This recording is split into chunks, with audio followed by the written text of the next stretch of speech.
Welcome back, ladies and gentlemen, to the Elder Scrolls. My name is Camel, but more excitingly, however, welcome back to a brand new episode of the Elder Scrolls Detective Series. It's a series in which we investigate, curate, speculate, hypothesize, theorize, and quite often simply highlight and discuss interesting, mysterious, and hidden things that can be found within the Elder Scrolls games. Today we will be touching on a topic that appears to have evaded the notice of most Elder Scrolls fans, myself included, until recently in my case, and until right now in your case, as not only will we be witnessing a long-lost plane of oblivion known as Deadlight, but we will also be discussing its long-forgotten ruler, a dead Daedric Prince, supposedly. The concept alone opens many cans of worms, and, rather mysteriously, Mannimarco, the king of worms, is in this video. Coincidence? I think yes it is. But we'll get to all of that in due course, don't you worry. Now, if this kind of stuff interests you, be sure to check out my other Elder Scrolls Detective videos that I have already done. They can be found down in the description via the Elder Scrolls Detective playlist link. Now, down there in the description, you can also find all of my social media links. Be sure to follow me on Instagram, Twitter, X, and Twitch. And be sure to head over to the merch store with over 100 items carefully crafted for lovers of the Elder Scrolls. Like this camel Elder Scrolls blanket designed by yours truly. It took ages. It keeps you warm and up to date with lore while you watch these videos, and they actually do feel really nice. If you own one, leave a comment giving the blanket a shout out. But for now, let's get our best Colovian fur helmet and pull up our Daedric bootstraps, as we will be meeting some very interesting folk heading to some strange locations, and ultimately, we will have to discuss and ponder truly occult esoterica buried in the antique annals of the Elder Scrolls universe. Now, to firmly grasp the questions we seek to explore, we will need a bit of background information just for some context, as Deadlight is all wrapped up within the molten core of the main storyline from the Elder Scrolls Online chapter, The Deadlands. We won't go deep into the actual plot of the questline, as Deadlight is more of a location where a quest takes place,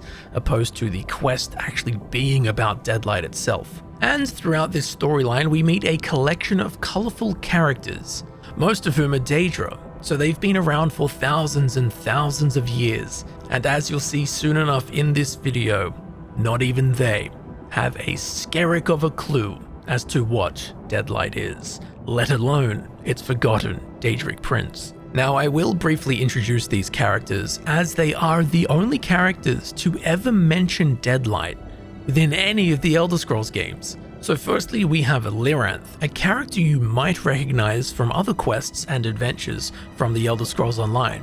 She is a very powerful Dremora of the Foolkiller clan of Coldharbour, who has garnered the titles Foolkiller and the Dread Lady. Lyranth's paleonymic is Wekapenet Camdo.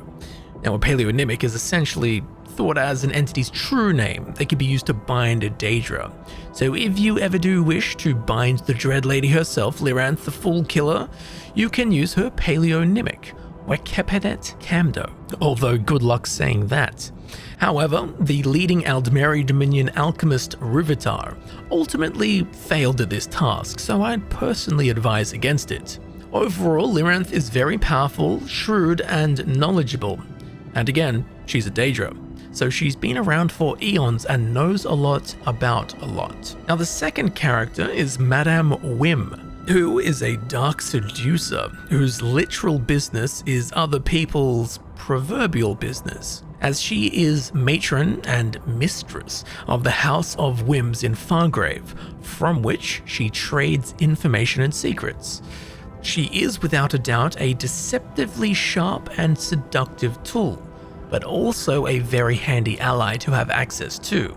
Along with her, we have Rynkyus, who is a formidable Dremora Kynreeve, and the leader of the Bladebearer clan, who are a nomadic group of Dremora that are bound to no Daedric Prince.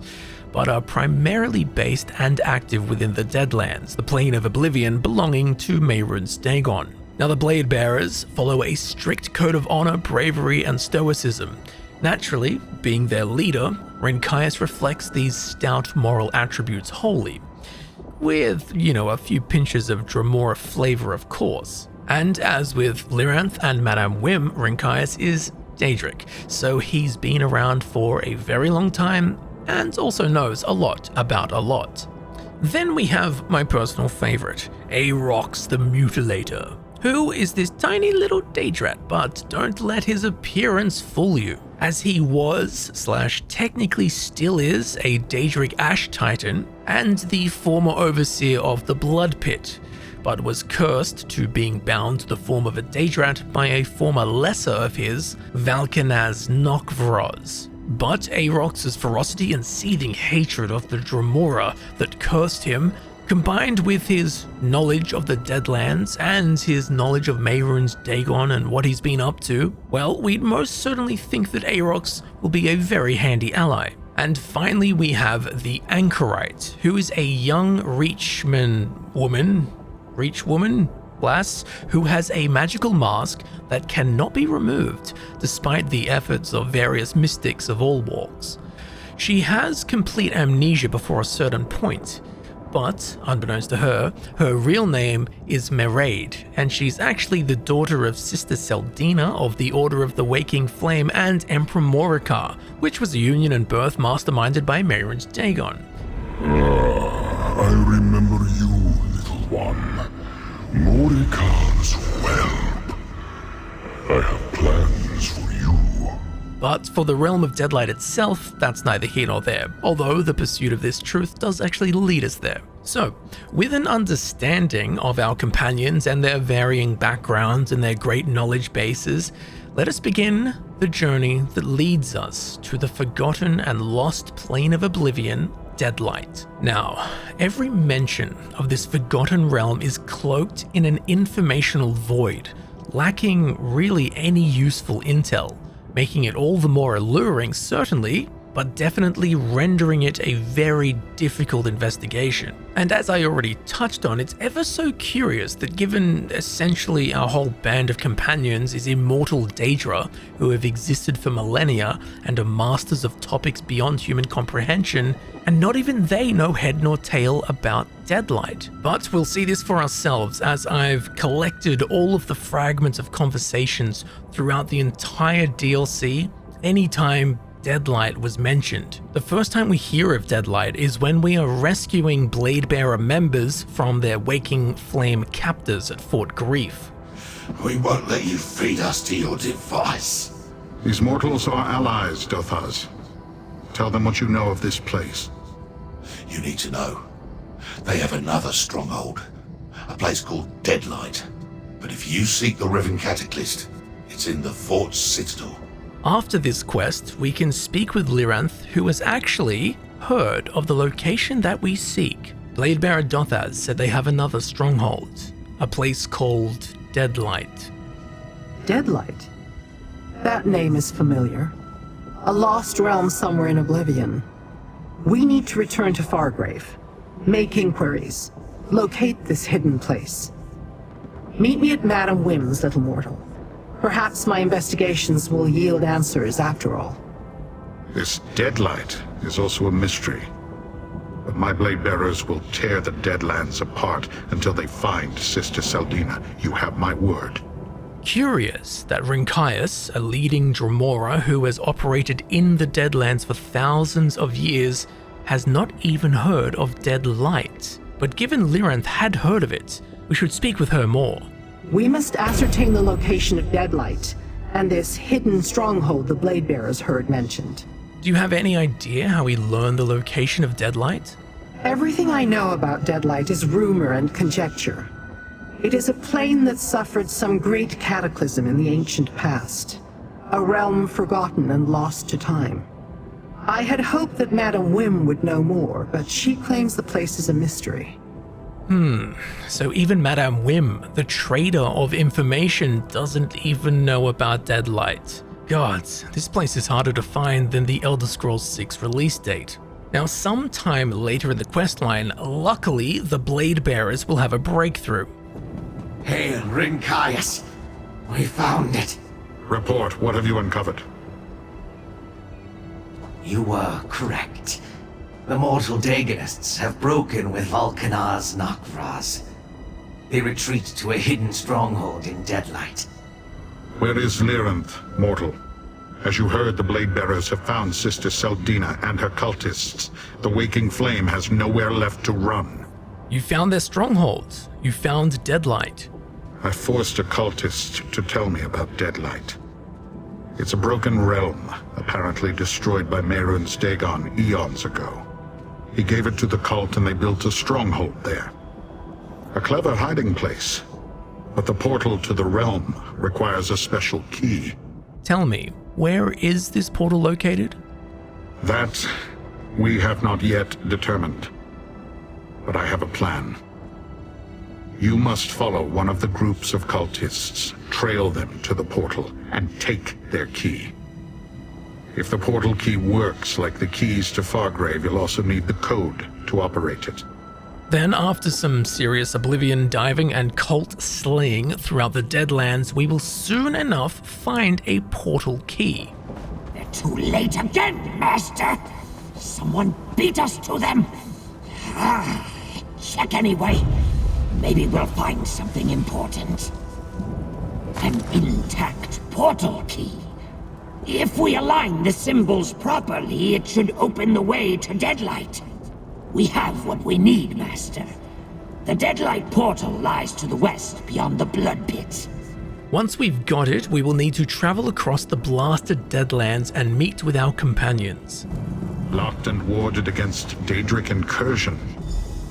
These mortals are more resourceful than I imagined. You did well to find this place, Rynkyus. Ah, mortal. Let us confer. Good. I was worried about you out there on your own. On your own? Who is Arox the Mutilator? Chopped Okram Spittle? No, Arox, you're a Daedrat. Let's speak to the Anchorite. While you were out there looking for a portal key, Rynkyus and his scouts found the Deadlight portal. Unfortunately, like the portal to Fort Grief, it's warded. Not only against Lyranth, but all Daedra. We might be on our own in there, my friend. Interesting. Let's see what Rynkyus has to say about this. You acquired a portal key? Good. The portal may be warded against kin, but it has no such protections against you or the Anchorite. Talk to Lyranth. She has a plan. What is this plan Lyranth The Foolkiller has conjured, I wonder? Since you found your way to this portal, I assume you also recovered a portal key and the cipher necessary to activate it? I found a portal key and the instructions, yes. Very good. And I also assume that you heard Rynkyus?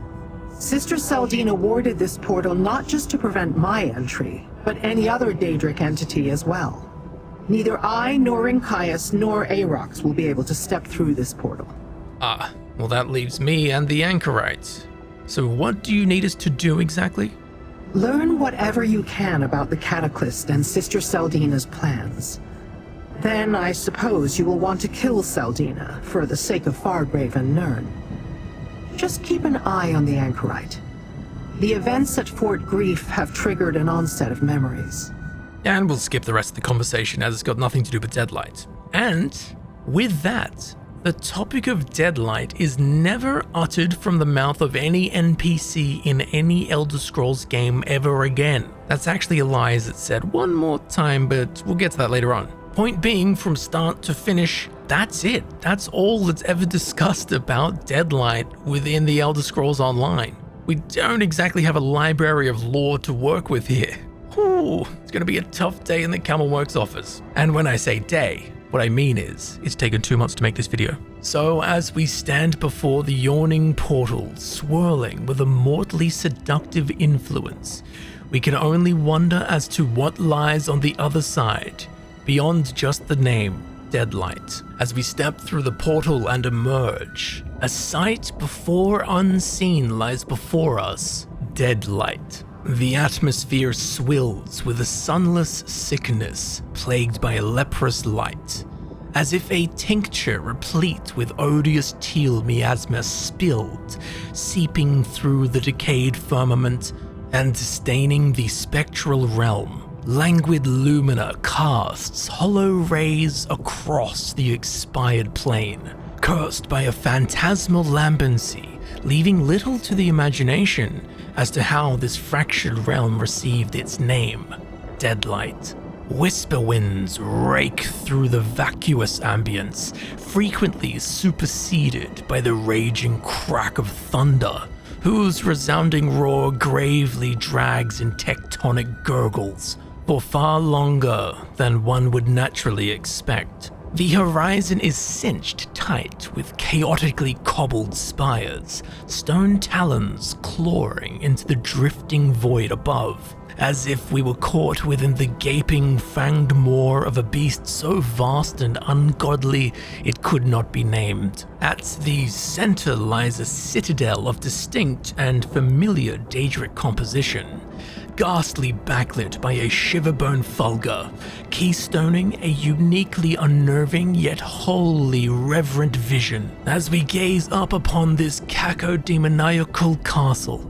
Now, in truth, there is, I think, a good reason as to why the structures within this unknown realm do actually look familiar, or more specifically, entirely akin to the architecture found within Mehrunes Dagon's Plane of Oblivion, the Deadlands. But we'll get to that in a minute, as the immediate area is populated by cultists of the Order of the Waking Flame and various summoned Daedra. Scattered about the grounds are broken segments of antique substructures buried by time and dust. Now, after some very careful inspection, I did find a skeleton in a little cave reaching for a jewelry box, and down by the acid pools, a rather morbid yet smirk-inducing piece of environmental storytelling.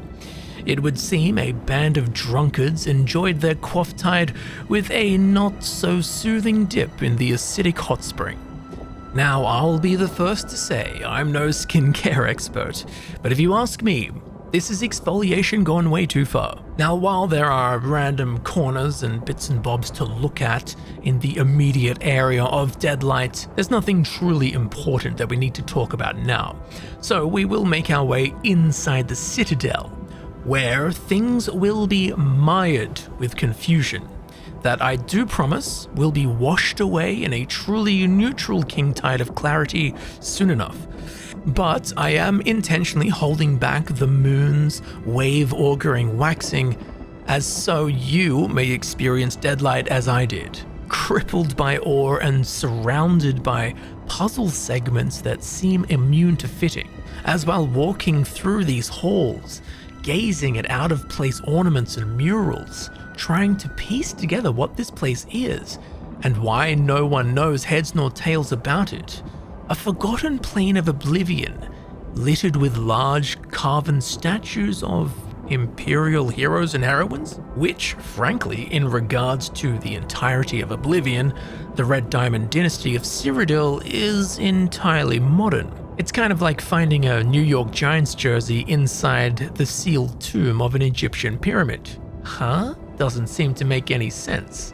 So how could these be connected to Deadlight? Well, while it will be short-lived for you, the confusion snowballs drastically, as we will begin to spot Nordic, Nedic, and Imperial tapestries lining the walls, even items depicting the Daedra, the divines being represented in Oblivion? That's weird, but that's nothing yet, as the next room we enter is filled with glass cabinets, compiling and displaying a variety of items that seem to have no connection. There is a lively vampire caged. There is the skull of a Daedric titan, which in its own right is odd as far as I'm aware, Daedra do not leave skeletal remains behind upon death. Therefore, this skull shouldn't exist. We've also got the head of a hag raven. There's some kind of voodoo doll. There's a dragon priest mask. Now again, as far as I'm aware, I don't think there's that many dragon priest masks in the Elder Scrolls. So whose mask is this? There is some kind of holographic enchanted Durzog levitating. There is a ritual bell of the tribe Unmourned, the 6th house, House Dagoth, most famously that of Vorin Dagoth, who became the Sharmat Dagoth. We can see a Dremora who has drunk himself to death. Maybe he's just asleep, I don't know. Regardless, weird thing to have in a glass box. Then there are various terrariums and vessels filled with obscure plants and fungi and shuddersome organics. But then, to make this even more puzzling, is this. A doorway that has been bordered with wooden planks. But if we are so brave to peer through the gaps, we will see a hooded skeletal figure sitting and staring down at a crib which is harboring the skeletal remains of a baby, while wooden wind chimes bonk and clonk above us. This confused me for days, but I did finally figure out that this is actually a sneaky Easter egg / nod to the 4 ambitions, which we will talk about much later on. But back to the Citadel, there are bookcases that line the walls and the halls. There are desks laden with scribbles and schematics of Daedric symbols. The next major chamber we enter has unnatural skeletal formations in glass display cases, behind which is some kind of mortuary torture hovel, brimming with gruesome tools, blood, charred victims, with series of embalmed and mummified corpses, larders of suspicious meat stacked in mounds, while horrifying hooks string haunches from the ceiling. Deeper into the Citadel, more laboratories and studies linger, ripe with seemingly unexplainable paraphernalia and infernal scientific devices. Soon enough, after trudging through room after room of bizarre congregations of esoteric and seemingly unrelated objects and displays, we will exit back out into the nefarious and wondrous sight that is the exterior of Deadlight. Before us lies a ragged, stunted pathway only worthy of a sojourn, a short journey that makes its way through this crooked canyon, which is populated by some Daedra and cultists as watchers glide through the skies above us. As we press on ahead, lightning strikes all around us as we emerge at the termination of our journey here. A large, very strange ritualistic platform squared by huge pillars, with a dais at the center where we fight Sister Seldina of the Order of the Waking Flame and finalize our journey here with the Anchorite in Deadlight for the questline. But what in oblivion does any of what we just experienced and saw within the Citadel have to do with Deadlight? How do all these things fit together? Well, as promised, here comes that neutral king tide of clarity. None of what we just saw has anything to do with Deadlight, other than it simply being inside Deadlight. If we speak to the Anchorite, she will reveal something very important. Lyranth and Rynkyus told me about this place. Mehrunes Dagon chased some long-forgotten enemy to this realm and laid waste to the plain. Then he awarded it to his mortal cultists, and they built a citadel here. Not to mimic an NPC, but I feel it bears repeating. Mehrunes Dagon chased some long-forgotten enemy to this realm and laid waste to the plain. Then he awarded it to his mortal cultists, and they built a citadel here. Aha! So this is why the Citadel looks so damn familiar. Because it is. It's a construct of Mehrunes Dagon, or his followers at least. That's why it looks just like the buildings we see in his Plane of Oblivion, the Deadlands. It is the same thing built by the same hands. Well, that's fine, but what about all of the rather specifically eclectic collection of stuff within the Citadel itself? Well, it turns out that all of that is connected in one way or another, or is at least in reference to the story of the Anchorite and Mehrunes Dagon's 4 ambitions.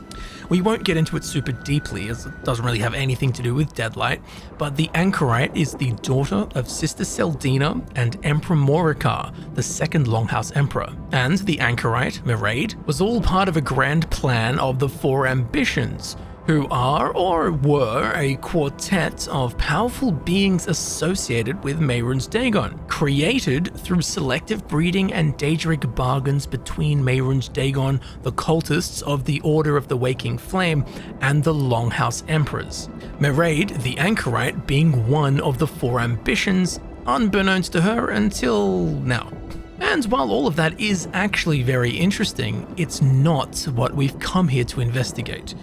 We are here for the plane itself, the story of Deadlight, and whoever this long-forgotten enemy of Daddy Dagon was, or still is. So investigating the story of who's been living in Deadlight for the past few decades, well, it's just pointless for what we want. Just as we wouldn't discover anything about the natural history of Alaska by exploring a shopping mall in Anchorage, we won't discover the history of Deadlight by paying any mind to the Citadel and the Order of the Waking Flame cultists currently occupying it. But we have such little information on Deadlight. Even the Fellowship of Immortal and Knowledgeable Daedra helping us, those being Rynkyus, Lyranth, Madame Whim, and Arox, well, they had either not heard of Deadlight, or just that, had only heard of it, just a name, a murmured rumor in the annals of history. So, okay, if the best people to turn to are unable to help us, where do we turn? Well, luckily I found a book, hidden in, honestly, the most ordinary of locations.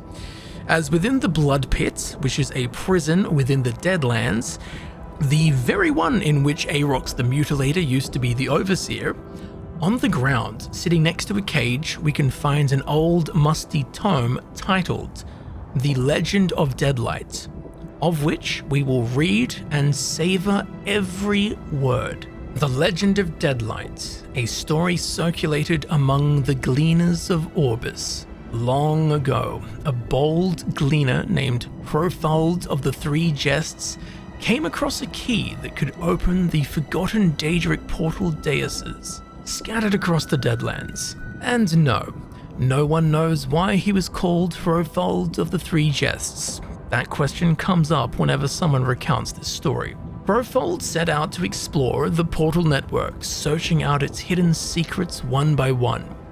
Most of the portals led to places that had long since fallen into ruin, while some opened upon citadels still teeming with Daedra loyal to Mehrunes Dagon, and a few connected to other planes. These Hrofald approached with great care, since he didn't want to get stranded in some place even more hostile than the Deadlands. In his explorations, he saw rare wonders and acquired interesting trophies. And then, one day, he simply did not return.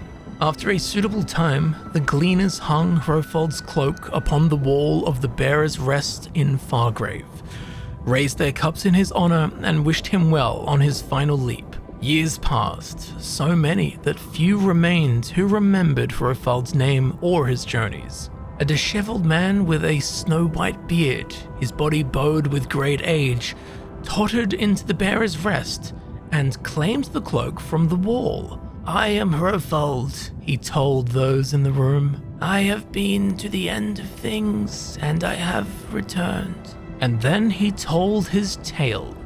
On the day he vanished, Hrofald used his key to bring a crumbling old portal dais to life. When he stepped through, he found himself in a blasted wasteland. Here, a shattered keep stood beneath a starless sky, in a place illuminated only by a green, ghostly aurora.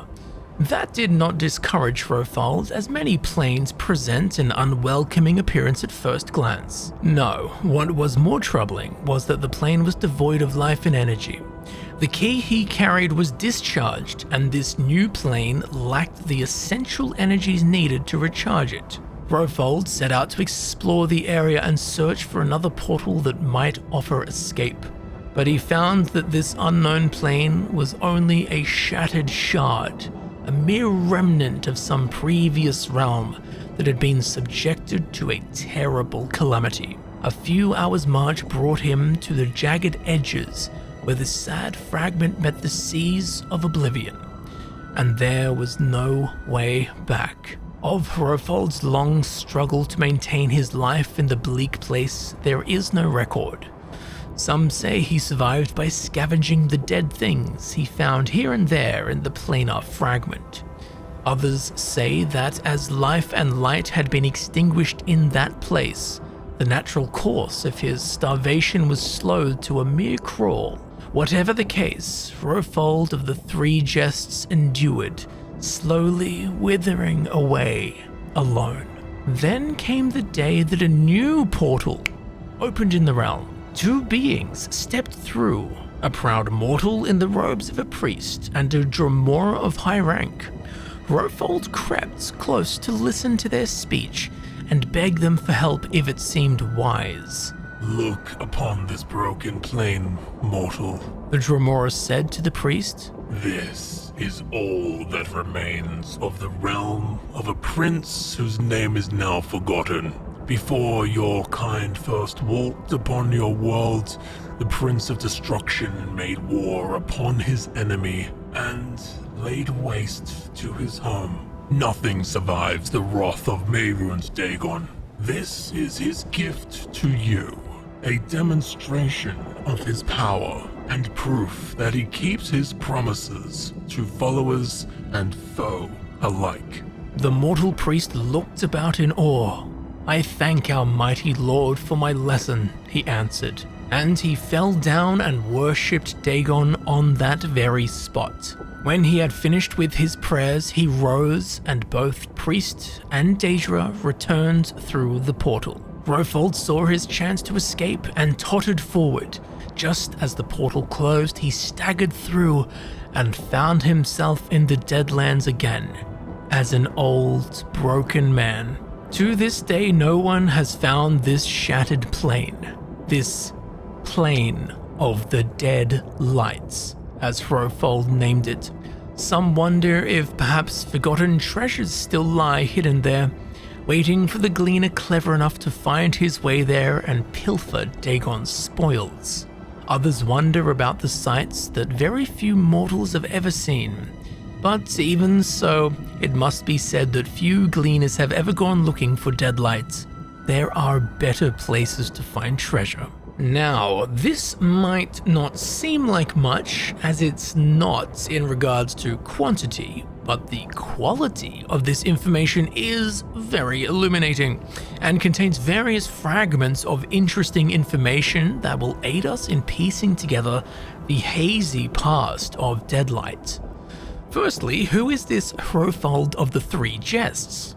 Well, we simply don't know. The character does not exist in-game, and the only time the name Hrofald or the Three Jests are ever mentioned in the Elder Scrolls games, well, it only happens once, and it's right here in this book. However, the faction that he belonged to, the Gleaners of Aurbis, does exist within the Elder Scrolls Online, and can actually be found and visited within the Plane of Oblivion known as Fargrave, where the Gleaners act as an organization composed of mortal and Daedric extraplanar travelers who mostly work as thieves and spies. Their founder is a mysteriously long-lived Breton man named Perron Descent, or in Australian, Pierron Descent. Now, we don't know an exact date, but we do know that the Gleaners of Aurbis was founded several centuries before the Elder Scrolls Online takes place, that being the 583rd year of the Second Era. So given that Hrofald of the Three Jests was a Gleaner of Aurbis, and the faction, the Gleaners of Aurbis, was only founded 200 to 300 years ago, pairing this with the fact that Hrofald was in Deadlight already when the Order of the Waking Flame arrived for the very first time. So we can surmise that, at most, the cultist faction was gifted Deadlight no more than a few centuries prior to when the Elder Scrolls Online takes place, which just further confirms that the Order of the Waking Flame and what they've been up to in Deadlight is really irrelevant to the bigger picture of Deadlight. As in the book, the Dremora says this: Before your kind first walked upon your world, the Prince of Destruction made war upon his enemy. So the last time that Deadlight was visited was before the races of men even existed, when it was destroyed by Mehrunes Dagon. So we're talking thousands, if not tens of thousands of years since Deadlight's demise at the wrath of Dagon. So we know for a fact that Deadlight and its now forgotten ruler are so beyond ancient history, I'm not even sure where to place them on the Elder Scrolls timeline. The Mythic era? The Dawn era? Oh, it was before mankind walked to Nirn, so we really can't say. We can say, however, that it was a damn long time ago. Secondly, as Hrofald states when he arrives in Deadlight, and I quote, "Here, a shattered keep stood beneath a starless sky, in a place illuminated only by a green ghostly aurora." So there was actually pre-existing structures within Deadlight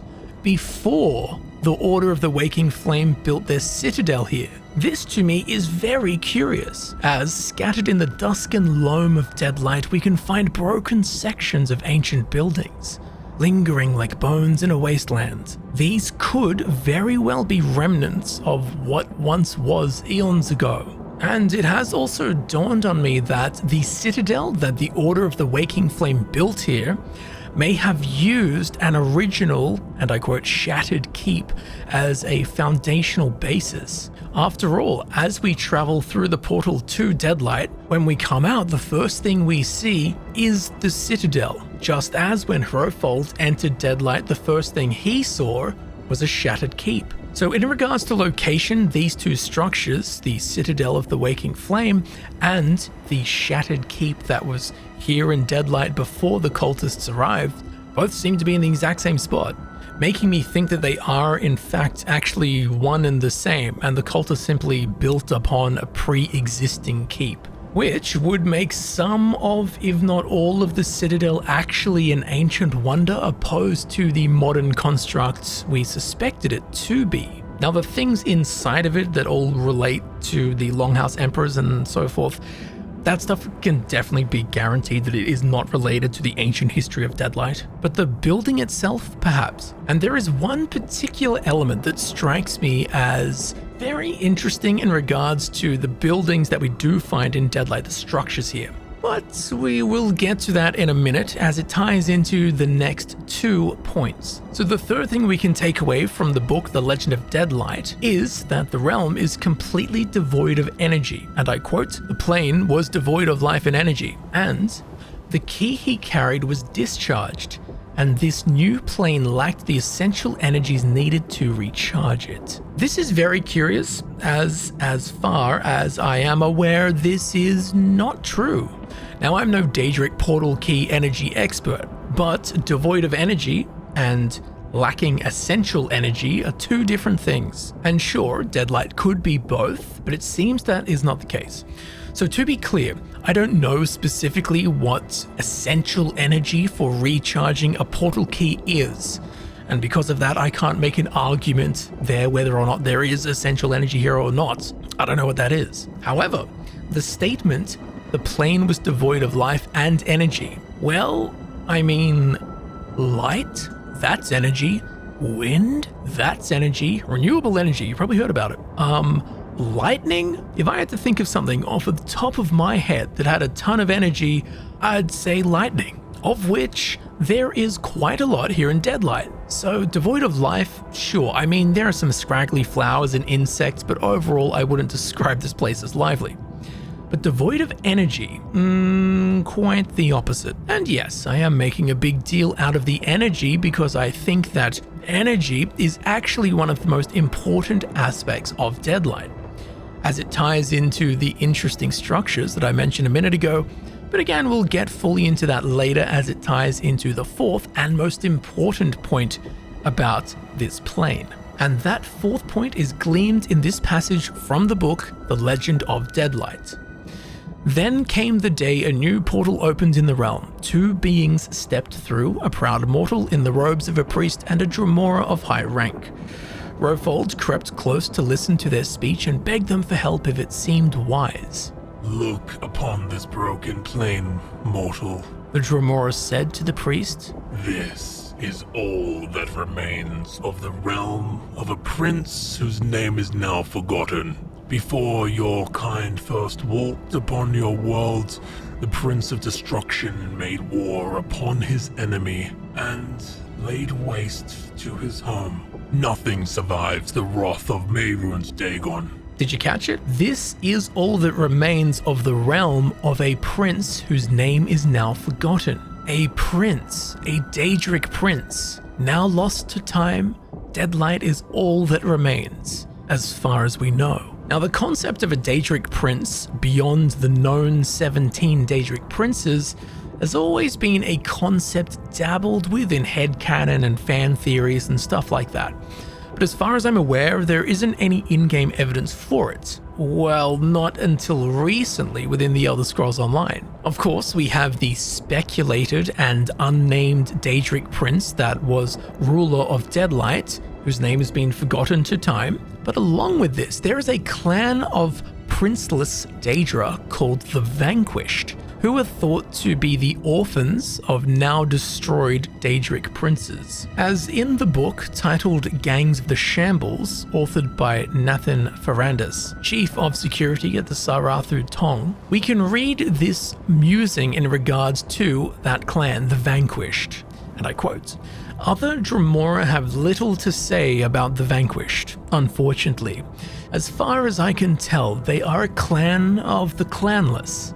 Some, it seems, have never been deemed worthy to serve a Daedric prince or join any of the independent clans. Others seem to have been punished or exiled from their previous clans, although what sort of crime a Dremora could commit that would warrant such a penalty, I can't imagine. And there are whispers that some served a destroyed prince who is now forgotten." Along with this, in the book titled On Dremora Clans, authored by Dvaith Fear, he also mentions the Vanquished, and I quote, "An independent clan with no Daedric prince for a patron. The Vanquished consist of outcasts and exiles, treated with contempt by other Dremora. Some mortal sages speculate that when a clan is sworn to a prince who is completely defeated or destroyed, the surviving Dremora become vanquished. And along with this, within the realm of Fargrave, there are a handful of gargantuan skeletons surrounding the city, the origins of which are a mystery. However, within the book, titled The Bearers of Fargrave, authored by Oret Arbogast, mortal historian, we can find this passage. One popular theory among the mortals insists that Fargrave was once the domain of 4 rival Daedric princes that competed for complete sovereignty of the realm. Constantly locked in battle, they eventually destroyed each other simultaneously, and their bodies collapsed and eventually decomposed, leaving behind the 4 giant skeletons we see today. It's interesting that all 3 books mention even the possibility of there being, at the very least, an unknown Daedric prince, and more likely there being multiple defeated, destroyed, dead, and or now forgotten Daedric princes. So far, however, these are just words in books. But if you've played the Necrom chapter for the Elder Scrolls Online, well, I think you know what I'm about to say. As within the main story, it is revealed that Hermaeus Mora, with the blessings of the other Daedric princes, save for Periite and Vermina, well, essentially, Hermaeus Mora completely deleted from existence the memory of the Daedric prince Ithelia. What? You've never heard of the Daedric prince Ithelia? Exactly. Hermaeus Mora did his job properly. Now, I will have a full video about this as the Necrom story progresses and we learn more. But for now, Hermaeus Mora went even so far as to remove the memory of Ithelia from himself, as so the Daedric prince, Ithelia, could truly be wholly forgotten.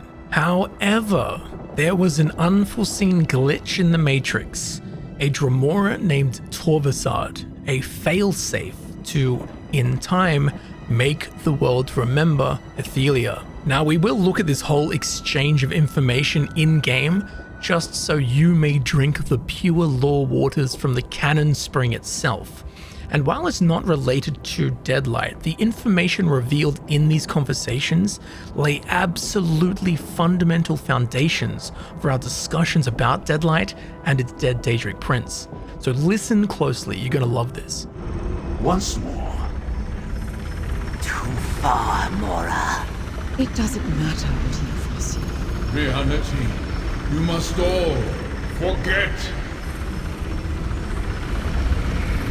And there it is! Another piece of my memory restored. We should speak, mortal. The Prince of Fate thinks himself so perfect, but for all his power, he couldn't eliminate the memory he so desperately sought to hide. Not from my dreams, not from his own mind. And now I remember most of it. Only one secret remains to uncover. I don't understand, Torvesard. Why would you? You are merely mortal. But I have wandered the plains of oblivion for eons, an outcast with no clan. I believed I was formed that way, a forgotten scrap of creation, until the dream began to haunt me, a fragment of an ancient memory. The dream that started all this. No, the dream that will end it, that will finally restore all that was lost. Hermaeus Mora caused all this with his greed and selfishness. He made us all forget. He made me forget. Tell me, what secret was so dangerous it had to be obliterated? What did Mora make you forget? There was another Daedric Prince, my prince. A prince that saved me and preserved just enough of my memory so that I could one day save them in return. A prince whose jealous and craven siblings cast down and wiped from the annals of history. Another Daedric Prince? Do they still exist? No Prince of Oblivion can truly be destroyed. The final glyphic contains that secret, how to find them and restore them to their rightful place. And then Mora will answer for his crimes. See for yourself. I leave the glyphic for you to examine. You go too far, Mora. It doesn't matter what you foresee. You can't do this to another prince. Or to the rest of us, for that matter. You have seen the damage Prince Ithelia has already done to the fabric of fate. If left unchecked, reality will unravel. All of us must agree. And I definitely do not. Memories are sacrosanct, as are the domains of the princes. You can't punish someone for something they might possibly do. I must. The risk is too great. I am truly sorry, but there is no alternative. For the sake of reality, you must all forget. What was forgotten has been remembered. We must speak. Too late. Too late. The door sealed long ago is opened. Just a crack. But the damage is done. That which was forgotten is now remembered. Was all that true? Is there another Daedric Prince? The memories released from the two glyphics are accurate and true. Ithelia, the Prince of Paths, the mistress of the untraveled road, the unseen.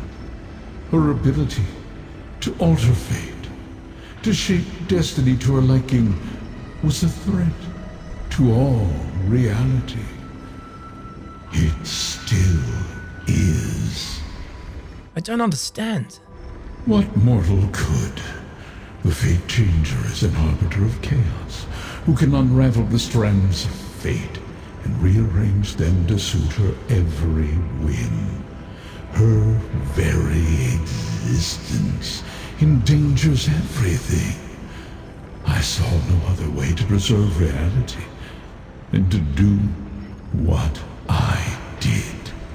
You took away everyone's memories of Prince Ithelia. I gathered my fellow princes and revealed the danger I foresaw. Most agreed to aid me, some refused.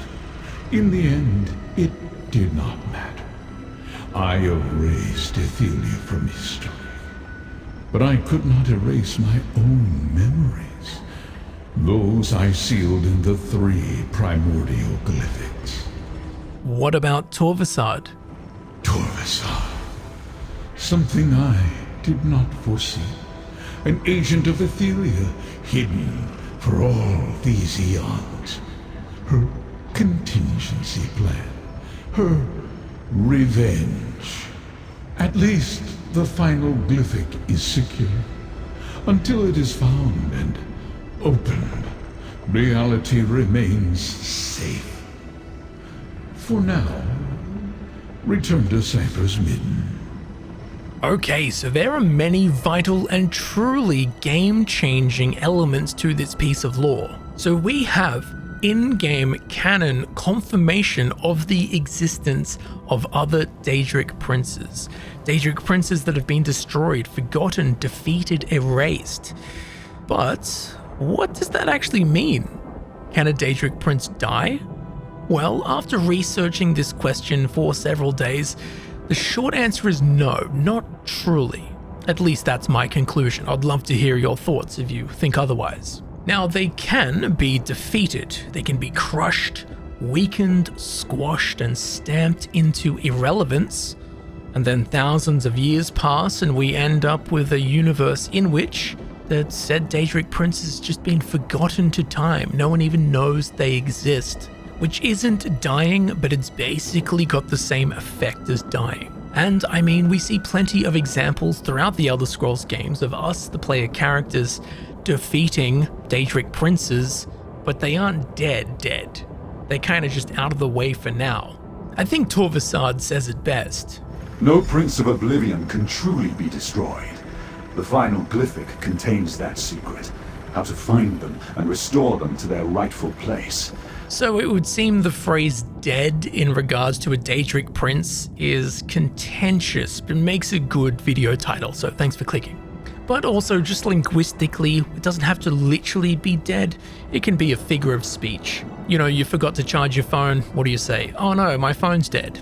Well, your phone's not dead, it's just so weak in terms of battery that you can't use it. It's non-functional. In the same way that a Daedric prince can be weakened to a point where no one even knows they exist anymore. So while in a scientific, medical, literal meaning they're not dead, in terms of just getting the point across language, you go, yeah, the Daedric prince is dead. So therefore, I think it's totally fine to refer to a long-forgotten Daedric prince that no one even knows exists as dead. Might as well be. Yes. Now remember, when we arrive at the portal dais to Deadlight, our Daedric companions could not come with us. Which, just as a side note, it doesn't make any sense that we, the player character, can go through it. As in the Elder Scrolls Online, our character's body is a Daedric vessel containing our soul. That's the lore reason as to why we're able to resurrect. Because when you start the game in Cold Harbor because you have died, whereupon we spawn as a soulless Daedric vessel, that being our character's body. So all of our characters in the Elder Scrolls Online are actually running around in Daedric flesh suits. Hence, it doesn't make sense to me as to how we can enter the portal that prevents Daedra from passing through it. I don't know, maybe it's a soul versus animus thing, who knows. Anyway, the portal to Deadlight is enchanted to prevent any Daedra from using it. Now at face value, there doesn't really seem to be any reason for this. Mehrunes Dagon, a Daedra who primarily commands legions of Daedra, lays claim to a slice of oblivion, that being Deadlight, but then has a portal enchanted to stop all Daedra from entering? Why would you do that? Was it to keep the Order of the Waking Flame undisturbed? Maybe, but there might be a better reason. As, backtrack, despite Hermaeus Mora's grand plan to erase Ithelia from history, what was its undoing? A single Dremora, Torvesard. So, what if the enchantment on the Deadlight portal preventing Daedra from entering is to prevent either the sworn Daedra of Deadlight's Daedric Prince from entering the realm and reclaiming it, or even greater, to prevent the Daedric Prince of Deadlight himself from returning to his own plane of oblivion and taking back what was taken from him. These are just musings, of course, but after sitting down and really thinking about it, this does seem like the most logical explanation for that anti-Daedra enchantment. Now here is where things get really interesting. As you may have noticed, something very illuminating as Hermaeus Mora spoke of Ithelia. Pay attention to her titles and spheres. The memories released from the two glyphics are accurate and true. Ithelia, the Prince of Paths, the mistress of the untraveled road, the unseen. Her ability to alter fate, to shape destiny to her liking, was a threat to all reality. It still is. Any of that sound familiar? The unseen?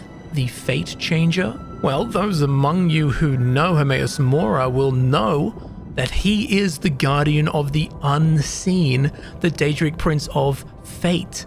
The exact same titles and spheres as Ithelia, the Daedric Prince who Hermaeus Mora quote-unquote destroyed.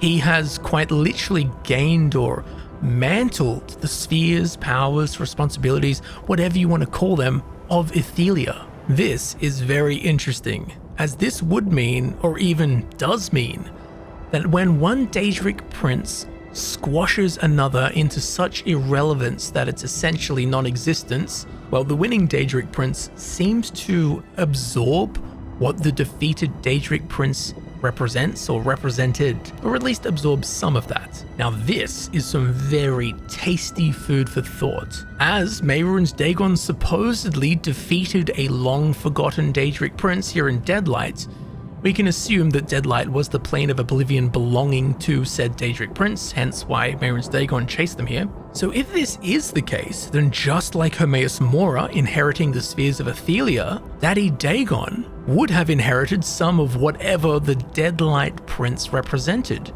And this is where the unique aspect of Deadlight's structures that I alluded to earlier on in the video come into play.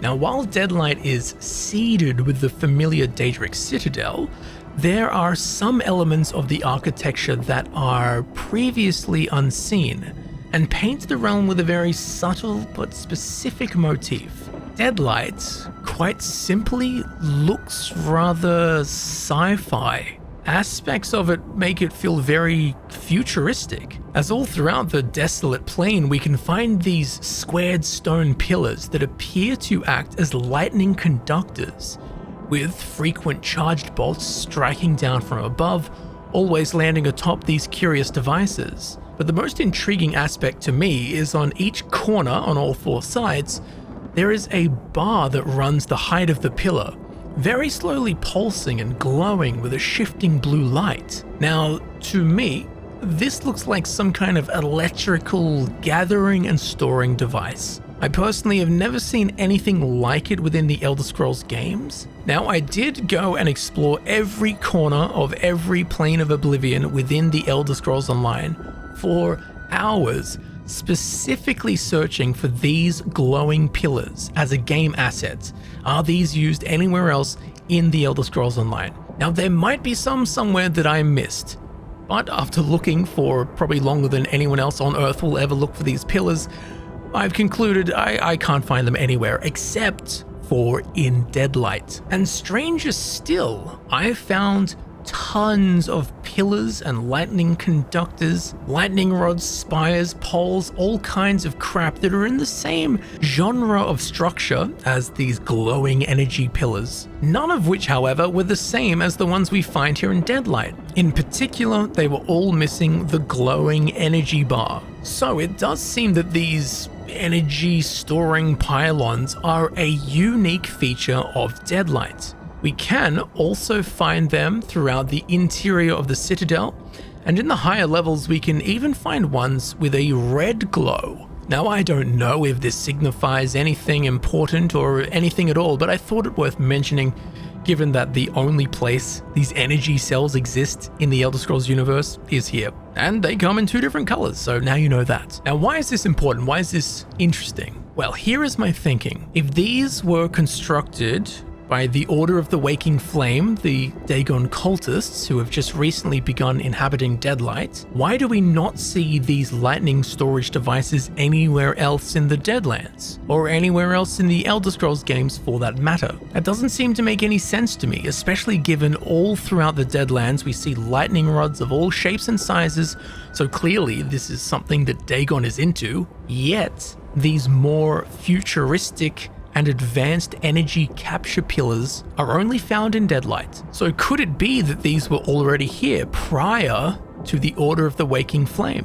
Ancient remnants of the unnamed dead Daedric Prince? Well, I personally think that this is the case, especially if we've played with the concept of the cultists building upon the already erected shattered keep that Hrofald of the 3 Jests discovered when he came to Deadlight, well before the cultists arrived for the first time. Now, playing a tune in the same key as this, there are 2 distinct architectural motifs here in Deadlight. There is the very familiar Daedric type of building that we see all throughout the Deadlands, and then we have these lightning pillar energy storage cell things. Daedric buildings, weird sci-fi thingies. They don't match. And on top of this, when we reach the summit of Deadlight, the mountains are littered with these lightning cells as well.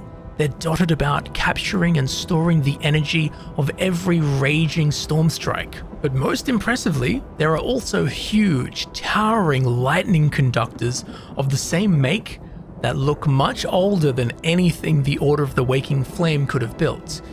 Massive chunks of stone or alloy have been worn away on the edges. Definitely not something that screams brand new building to me. Most curiously though is the flooring, which looks very old and worn. It seems to be forged of metal with grated segments revealing a sea of stored energy, glowing and glimmering like an iridescent ooze. Which, quite frankly, if we just forget we're playing the Elder Scrolls Online for a second, this looks way more akin to something from science fiction than fantasy. It looks like it belongs in Doom Eternal, not the Elder Scrolls. And again, given we don't see anything like this anywhere else within the Deadlands or anywhere else across any Elder Scrolls game, that makes these advanced structures and constructs all the more unique and special. So if we stay in the thought path that these seemingly one-off technologically advanced energy storage devices and fabrications are antique echoes of the bygone Daedric Prince of Deadlight, then we can surmise that this dead prince's spheres, or sphere, would have been in the vein of something scientific, electrical, or something technological perhaps. Now, with all of that in mind, let's retread the concept of a Daedric prince mantling the spheres and attributes of defeated Daedric princes, just as Hermaeus Mora absorbed the spheres of the unseen and fate from Ithelia upon her defeat. Well, with this, let's look at Mehrunes Dagon and what his spheres are.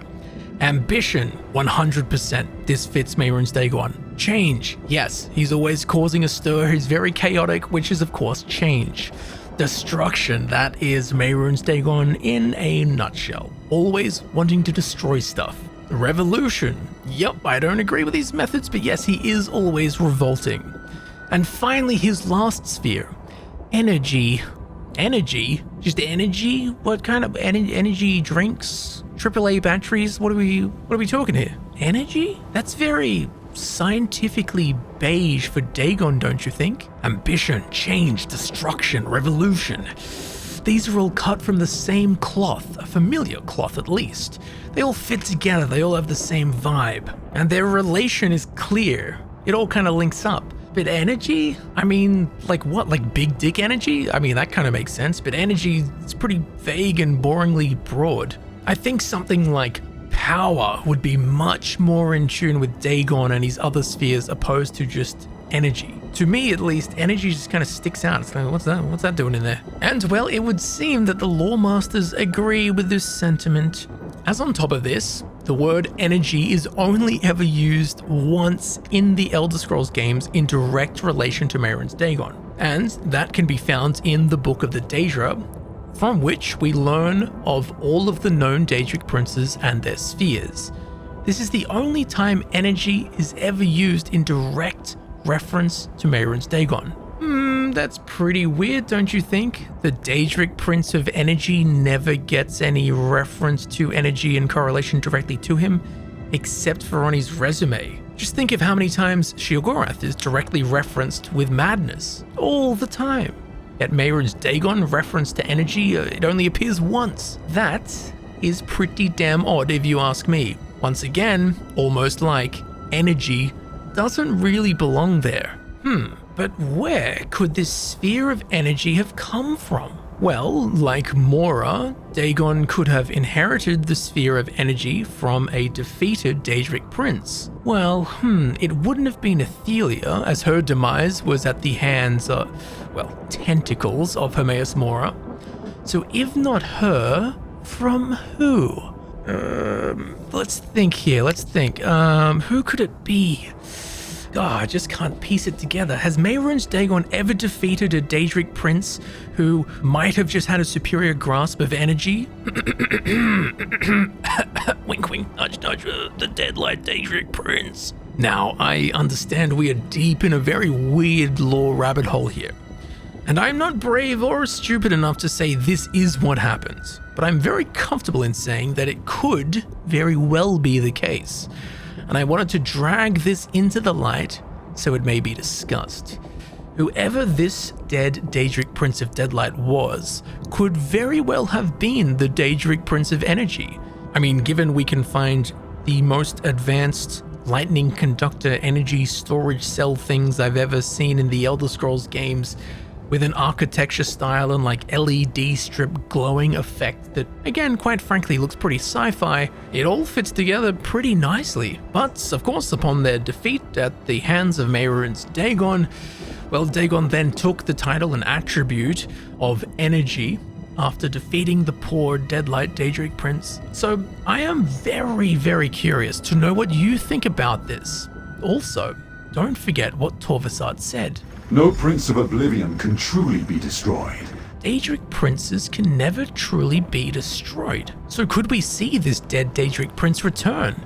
Could the Prince of Deadlight be brought back in future Elder Scrolls titles? Well, to me, that is an exciting concept, no doubt, and one I would love to explore more deeply.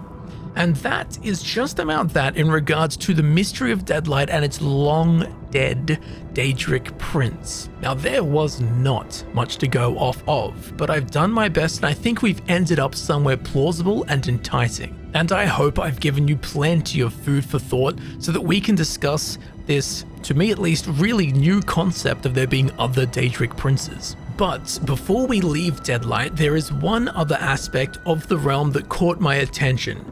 I could be totally wrong here, and it's not super important, but I do want to discuss it with you, as I do believe that Deadlight is likely no longer in Oblivion, but instead in the Void. Oh, the Void. To be honest, I don't think the Void is explained sufficiently within the lore for me to be able to give you an accurate explanation of it, but I'll do my best to boil it down so that we can get the gist of it. The Aurbis is the totality of the Elder Scrolls. Think of the Aurbis as the universe. Within the Aurbis is the Void and all the planes of existence. Planes of existence such as Mundus, the mortal plane, Aetherius, the immortal plane, and the many planes of Oblivion. There's 37,000 of them at least. Now, on top of this, there are other planes of existence as well, but we need not delve into them now. So all of the space within the Aurbis that isn't the planes of existence is the Void. In a conceptual nutshell, that's the simplest way to understanding the Void. Now, what this Orbic cosmos actually looks like, who knows? The only official depiction of The Aurbis that I've ever seen or that I'm aware of is from the introduction cutscene from the Elder Scrolls Legends, the now defunct Elder Scrolls card game. And that is what you're seeing on screen now. If you want to picture the Aurbis, that's it. But of course, this is a two-dimensional image of the Aurbis, so maybe it's spherical in 3 dimensions, or maybe it's a hypercube. Who knows, maybe it's a big bathtub full of cosmic soup in Todd Howard's bathroom, we can't say. All we need to know is that the Void is outside of the planes of existence. The Void is the nothingness and the nowhere, despite also being something and somewhere. See, this is why I Void talking about space in Elder Scrolls lore. It's too confusing. So when I say that I believe that Deadlight could now be in the Void, that sentiment might seem a bit strange, as technically everything within the Aurbis is in the Void. To over-clarify what I'm talking about, let's say there is an astronaut who is 1 million light years from Earth, right out there in the middle of nowhere. We could say that that astronaut is in space, and that is true. But we could also say that me, Camel, sitting on my very expensive yet very uncomfortable Hag Capisco chair, sitting here right here in Sydney, Australia, we could say that I too am in space, because I am on Earth, and Earth is in space. This is also true, but there's a massive difference between myself and the astronaut, despite both of us technically being in space. Well, to transfer this back to the Elder Scrolls, think of the planes of existence like us here on Earth, and think of the Void as space, where much like the astronaut, Deadlight is now possibly just 1 million light years away, floating into the nothingness in the middle of nowhere. Whew, all of that for Deadlight might be in the Void. Oh well, now you know what the Void is, and guess what? You're about to know more. Congratulations, as there is actually one instance in all of the Elder Scrolls games in which we actually get to travel to the Void. You see, a few years before the Elder Scrolls Online takes place, the King of Worms, the infamous necromancer Mannimarco, was gifted a parcel of land in the Reach, located high in the mountains behind the city of Markarth. This was gifted to him by Ard-Kadak, who was the sitting ruler at the time. Now Mannimarco, to appease his lord Molag-Bal, began experimenting with rituals in an attempt to meld Tamriel with Coldharbour, Coldharbour being Molag-Bal's plane of oblivion. So Mannimarco attempted to meld his new parcel of land in the Reach with Coldharbour, but ultimately the ritual failed. This resulted in a sizable chunk of land from the Reach being stripped from Tamriel and lost deep in the Void. So deep, in fact, it was beyond the reach of even the Daedric princes. This lost piece of land became known as Greyhaven. Mannimarco, having lost Greyhaven, moved on with things, and a few years later was able to help Molag-Bal initiate the plane meld, where using dark anchors they were attempting to merge Tamriel and Coldharbour once again. Completely unrelated to this, around the same time, a faction of vampires, witches, and were-creatures known as the Grey Host were wreaking havoc throughout Skyrim. Led by the Ashen Lord Rada al-Saran, a sword-singing, she-high-wielding Yakudan Ragara Ansai warrior vampire lord, who once challenged the Saint of the Spirit Sword, the goddess Leki, to a duel that lasted 3 days and was concluded when Rada al-Saran broke Leki's blade. This is the sword that split Leki's blade, reforged in bitter blood. You will taste it soon. That might sound like the most ridiculous resume of all time, but that is Rada al-Saran in a nutshell. And yes, I definitely need to make a video about this guy at some point. Anyway, Rada and his fellow Grey Host members had made a pact with Molag-Bal, pledging their souls in return for power. But for centuries, Rada wished to free their souls from the grips of Baal. Through many attempts and strange experiments, even Rada al-Saran could not find a way to do this. What he needed was a safe haven. He needed to find a way to be out of reach of the Daedric princes. And guess what Rada al-Saran discovered? Greyhaven, Mannimarco's old parcel of land deep in the Void. Well, utilizing ancient Nighthollow clan vampire magic combined with the Dwemer orrery at Arksand, Rada al-Saran was able to navigate the Void and create a link between Mundus and Greyhaven. So naturally, for the related questline, we follow Rada al-Saran into the Void, to Greyhaven. Now take a good look around. Tell me, does Greyhaven look familiar at all? Does it look like any other place we've seen in this video? That's right, Deadlight. Deadlight and Greyhaven both look and feel very similar. They are both lost plains of oblivion. They are both barren and desolate, both are shattered fragments comprised of jagged rocks. Both have a ghostly green aurora, which, by the way, in Greyhaven's case, the sky glowing green is the cause of void energy. And where do we find void energy? Yep, in the Void. So the fact that Deadlight has a very similar sickly green glow is indicative of it being in the Void, just like Greyhaven. Now you might be thinking, but wait a minute, isn't Deadlight a plane of oblivion? Well, yes, it is a plane of oblivion, but without its creator to maintain it, i.e. the long-forgotten Daedric Prince of Deadlight, well, things start falling apart. Fragments break apart over time. The raw void energy rips chunks off the realm. The fabric of the plane begins unraveling, crumbling into the nothingness, drifting slowly into the void. But think of it like this. You have a boat, you pull up the anchor, and then you leave the boat in the ocean for thousands of years. You know what's going to happen? That boat is going to float very, very, very, very, very, very, very far away. And that is exactly what is happening, if it is happening, in regards to Deadlight, and it's just drifting into the nothingness. But personally, I do think it is entirely possible that Deadlight is, or even has drifted into the Void. Either way, whether Deadlight is in the Void or not, does this really change anything in regards to what Deadlight is, or who used to rule Deadlight? Not really, I don't think so, but I thought it was interesting and worth mentioning nonetheless. And with that, I do believe that we have touched on and frankly delved deep into every single facet and savored every crumb and scrap of information about Deadlight and its long forgotten Daedric Prince. Or to keep with the inaccurate title, the dead Daedric Prince of Deadlight, who I shall now nickname DDPD, alternatively pronounced DDPD. As you know, DDPD, it sounds like something you don't want the doctor to tell you that you have. But nicknaming possibly dead Daedric princes is all in a day's work when it comes to investigating the Elder Scrolls series and its many strange stories. So I do hope that you have learnt something new about the beautifully mad universe that these wonderful games take place in, the Elder Scrolls. If you have any information, facts, evidence, speculation, theories, or anything to do with Deadlight, or perhaps even other forgotten Daedric princes, I'd love to hear what you have to say. If you have any ideas for something that should be covered in the Elder Scrolls Detective series, be sure to let me know. I'll look into whatever strange and obscure topics you present. If you enjoyed this video, please do me a kindness and leave a like to help others know you enjoyed it.